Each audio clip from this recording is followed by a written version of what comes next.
Is it too late to learn English after 40? Some people will tell you yes. They'll say language learning is for kids, or your brain just doesn't work the same way anymore. But here's the truth. Many of our best students, mine and Thezar's, started learning languages later in life, and they're thriving. In fact, I believe that learning a language after 40 isn't just possible, it can actually be an advantage. Hello and welcome to English and Beyond Intermediate English Podcast.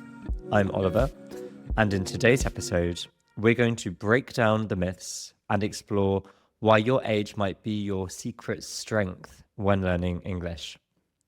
We'll look at how your brain continues to change, the specific learning strategies that work best later in life, the personal and mental health benefits of language learning, and the one mindset shift that makes all the difference. And don't forget, if you want to follow along with the episode or practice the new vocabulary, you can find the full transcript and flashcards at morethan-a-language.com.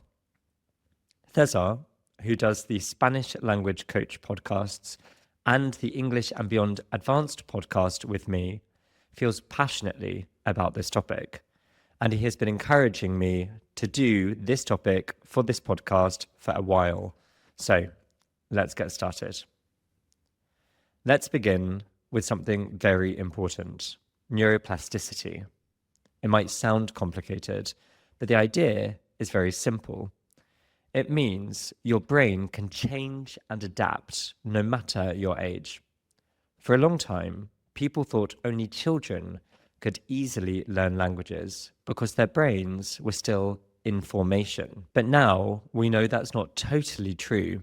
Yes, of course, children do learn differently, but adults have advantages too. In fact, in some areas, adults can even learn faster. Children do have a clear advantage in one area: pronunciation. They can reproduce new sounds with impressive accuracy because their vocal system is still developing and their ears are better trained to hear small differences in sounds. But don't worry, adults can improve their pronunciation too.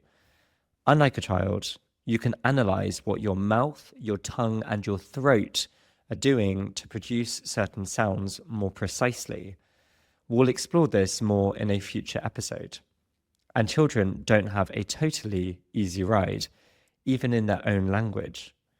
I used to have elocution lessons in English, for example, to pronounce the English R sound correctly, but I think very few adults would consider doing the same. Now, let's return to neuroplasticity. When you're learning English, your brain is constantly working, listening to new sounds, memorizing words, building sentences, and organizing ideas. This means your brain is creating new neural pathways all the time. And just like training a muscle, the more you use it, the stronger it becomes. So, does this mean learning English after 40 is easy? No, not exactly, unfortunately. It may take longer than it would for a toddler, but adults have something else that children don't have: strategy. As an adult, you're better at analyzing, comparing to other languages you know, and using techniques to help you remember faster.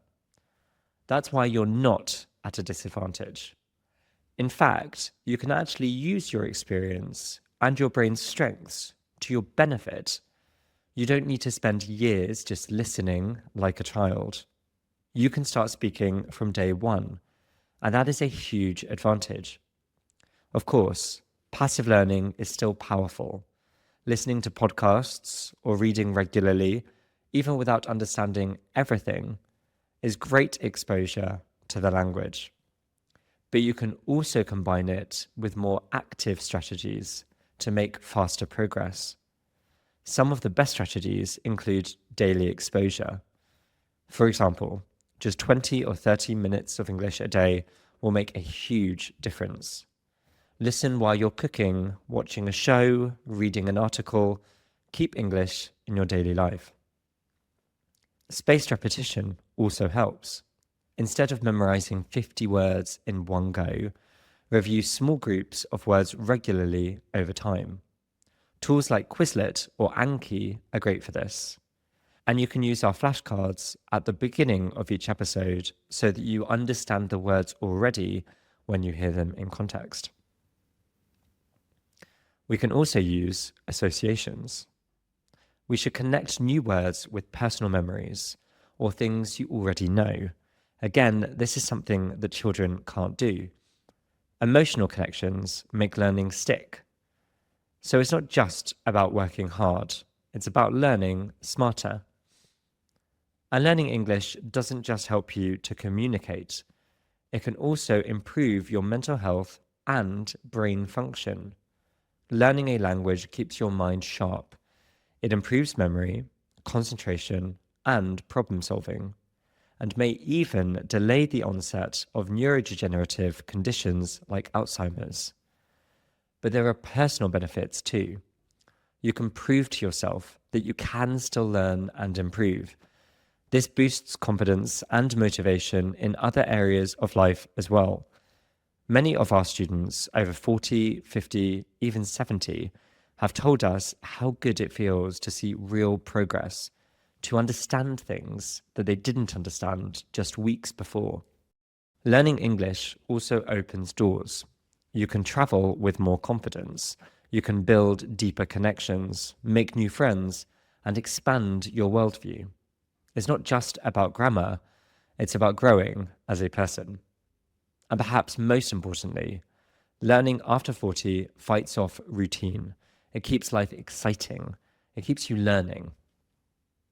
Now, that advantage that I mentioned earlier, it's this.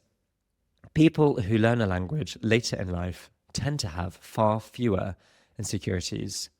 You're not going to be afraid of making mistakes. You're not trying to prove anything to anyone. You're learning because you have decided you want to. You're not worried about perfection.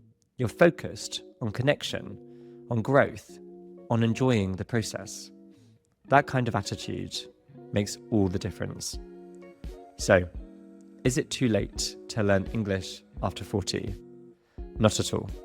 In fact, it might be the perfect time. And remember, it's not about speed, it's about consistency.